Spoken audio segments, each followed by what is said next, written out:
Hi, and welcome to Oil for the Journey. We're following along with the Bridges for Peace Ignite the Truth Bible reading plan. My name is Tony Turner, and I'll be your journey reader for today. It's my honor and pleasure to read from Genesis chapters 48 through 50. I'll be reading from the New Living Translation.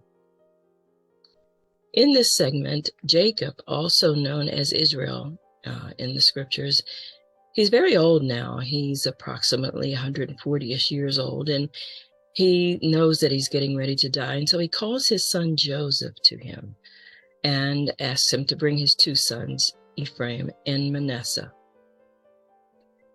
Now, he actually adopts Ephraim and Manasseh at that point and then speaks to all of his sons to lay out the destination of his lineage. If you listen carefully during our reading, you may even get a glimpse of the coming of the Messiah as spoken of in the book of Revelation.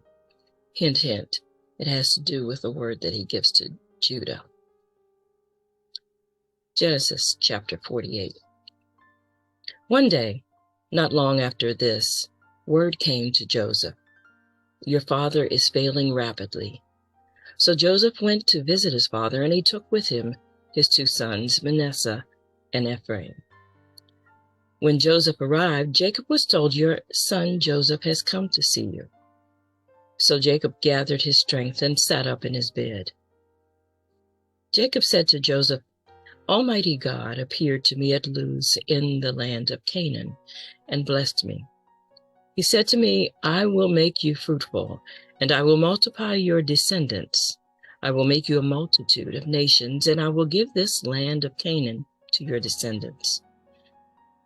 I will give this land of Canaan to your descendants after you as an everlasting possession.' Now I am claiming as my own sons these two boys of yours, Ephraim and Manasseh, who were born here in the land of Egypt before I arrived. They will be my sons, just as Reuben and Simeon are. But any children born to you in the future will be your own, and they will inherit land within the territories of their brothers Ephraim and Manasseh. Long ago, as I was returning from Padan Aram, Rachel died in the land of Canaan. We were still on the way, some distance from Ephrath, that is Bethlehem. So with great sorrow, I buried her there beside the road to Ephrath." Then Jacob looked over at the two boys. "Are these your sons?" he asked. "Yes," Joseph told him. "These are the sons God has given me here in Egypt." And Jacob said, "Bring them closer to me so that I can bless them." Jacob was half blind because of his age and could hardly see. So Joseph brought the boys close to him, and Jacob kissed and embraced them. Then Jacob said to Joseph, "I never thought I would see your face again, but now God has let me see your children too." Joseph moved the boys who were at their grandfather's knees, and he bowed with his face to the ground. Then he positioned the boys in front of Jacob. With his right hand, he directed Ephraim toward Jacob's left hand, and with his left hand, he put Manasseh at Jacob's right hand. But Jacob crossed his arms as he reached out to lay his hands on the boys' heads. He put his right hand on the head of Ephraim, though he was the younger boy, and his left hand on the head of Manasseh, though he was the firstborn. Then he blessed Joseph and said, "May the God before whom my grandfather Abraham and my father Isaac walked, the God who has been my shepherd all my life to this very day, the angel who has redeemed me from all harm, may he bless these boys. May they preserve my name and the names of Abraham and Isaac, and may their descendants multiply greatly throughout the earth." But Joseph was upset when he saw his father placed his right hand on Ephraim's head. So Joseph lifted it to move it from Ephraim's head to Manasseh's head. "No, my father," he said, "this is the firstborn, but your right hand is on his head." But his father refused. "I know, my son, I know," he replied. "Manasseh will also become a great people, but his younger brother will become even greater, and his descendants will become a multitude of nations." So Jacob blessed the boys that day with this blessing: "The people of Israel will use your names when they give a blessing. They will say, 'May God make you as prosperous as Ephraim and Manasseh.'" In this way, Jacob put Ephraim ahead of Manasseh. Then Jacob said to Joseph, "Look, I am about to die, but God will be with you and will take you back to Canaan, the land of your ancestors. And beyond what I have given your brothers, I am giving you an extra portion of the land that I took from the Amorites with my sword and bow." Chapter 49. Then Jacob called together all his sons and said, "Gather around me, and I will tell you what will happen to each of you in the days to come. Come and listen, you sons of Jacob. Listen to Israel, your father. Reuben, you are my firstborn, my strength, the child of my vigorous youth. You are first in rank and first in power. But you are as unruly as a flood, and you will be first no longer. For you went to bed with my wife. You defiled my marriage couch.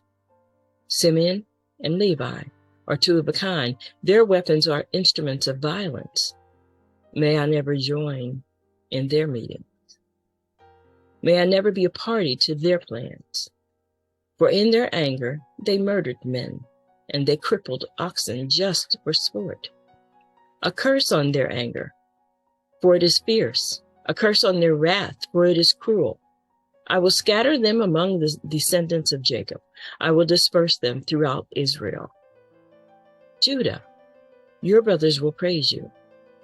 You will grasp your enemies by the neck. All your relatives will bow before you. Judah, my son, is a young lion that has finished eating his prey. Like a lion, he crouches and lies down, like a lioness. Who dares to rouse him? Who dares to rouse him?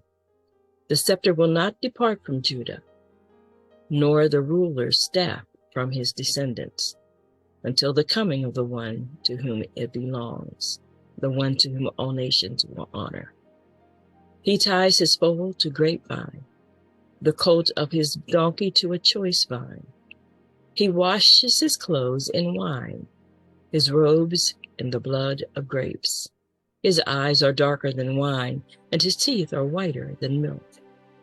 Zebulun will settle by the seashore and will be a harbor for ships. His borders will extend to Sidon. Issachar is a sturdy donkey, resting beside two saddle packs. When he sees how good the countryside is and how pleasant the land, he will bend his shoulder to the load and submit himself to hard labor. Dan will govern his people like any other tribe in Israel. Dan will be a snake beside the road, a poisonous viper along the path that bites the horse's hooves, so its rider is thrown off. I trust in you for salvation, O Lord. Gad will be attacked by marauding bands, but he will attack them when they retreat. Asher will dine on rich foods and produce food fit for kings. Naphtali is a doe set free that bears beautiful fawns. Joseph is the foal of a wild donkey, the foal of a wild donkey at a spring, one of the wild donkeys on the ridge. Archers attacked him savagely. They shot at him and harassed him, but his bow remained taut, and his arms were strengthened by the hands of the Almighty One of Jacob, by the Shepherd, the Rock of Israel. May the God of your father help you. May the Almighty bless you with the blessings of the heavens above, and blessings of the watery depths below, and blessings of the breast and womb. May my fatherly blessings on you surpass the blessings of my ancestors, reaching to the heights of the eternal hills. May these blessings rest on the head of Joseph, who is a prince among his brothers. Benjamin is a ravenous wolf, devouring his enemies in the morning and dividing his plunder in the evening. These are the 12 tribes of Israel. This is what their father said as he told his sons goodbye. He blessed each one with an appropriate message. Then Jacob instructed him, "Soon I will die to join my ancestors. Bury me with my father and grandfathers in the cave, in the field of Ephron, the Hittite." This is the cave in the field of Machpelah near Mamre in Canaan that brought Abraham from Ephron the Hittite as a permanent burial site. There, Abraham and his wife Sarah are buried. There, Isaac and his wife Rebekah are buried. And there, I buried Leah. It is the plot of land that the cave that my grandfather Abraham bought from the Hittites. When Jacob had finished this charge to his sons, he drew his feet onto the bed and breathed his last and joined his ancestors in death. Chapter 50. Joseph threw himself on his father and wept over him and kissed him. Then Joseph told the physicians who served him to embalm his father's body, so Jacob was embalmed. The embalming process took the usual 40 days, and the Egyptians mourned his death for 70 days. When the period of mourning was over, Joseph approached Pharaoh's advisors and said, "Please do me this favor and speak to Pharaoh on my behalf. Tell him that my father made me swear an oath. He said to me, 'Listen, I am about to die. Take my body back to the land of Canaan and bury me in the tomb I prepared for myself. So please allow me to go and bury my father. After his burial, I will return without delay.'" Pharaoh agreed to Joseph's request. "Go and bury your father as he made you promise," he said. So Joseph went up to bury his father. He was accompanied by all of Pharaoh's officials, all the senior members of Pharaoh's household, and all the senior officers of Egypt. Joseph also took his entire household and his brothers and their households, but they left their little children and flocks and herds in the land of Goshen. A great number of chariots and charioteers accompanied Joseph. When they arrived at the threshing floor of Atad near the Jordan River, they held a very great and solemn memorial service with a 7-day period of mourning for Joseph's father. The local residents, the Canaanites, watched them mourning at the threshing floor of Atad, and then they renamed that place, which is near the Jordan, Abel Mizraim, for they said, "This is the place of deep mourning for these Egyptians." So Jacob's sons did as he commanded them. They carried his body to the land of Canaan and buried him in the cave at the field of Machpelah near Mamre. This is the cave that Abraham had bought as a permanent burial site from Ephron, the Hittite. After burying Jacob, Joseph returned to Egypt with his brothers and all who had accompanied him to his father's burial. But now their father was dead. Joseph's brothers came back fearful. "So now Joseph will show his anger and pay us back for all the wrong we did to him," they said. So they sent this message to Joseph. "Before your father died, he instructed us to say to you, 'Please forgive your brothers for the wrong they did to you, for their sin in treating you so cruelly. So we, the servants of the God of your father, beg you to forgive our sin.'" When Joseph received the message, he broke down and wept. Then his brothers came and threw themselves down before Joseph. "Look, we are your slaves," they said.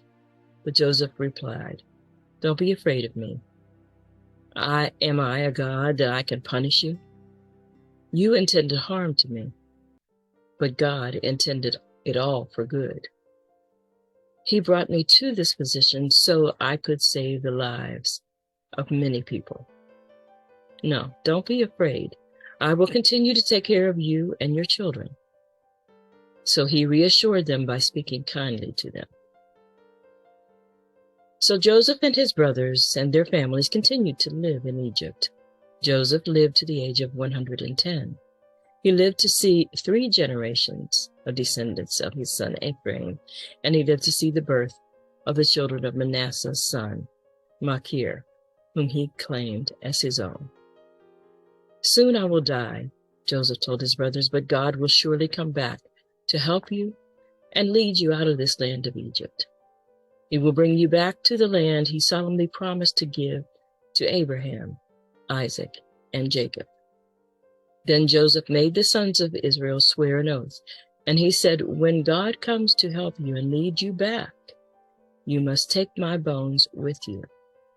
So Joseph died at the age of 110.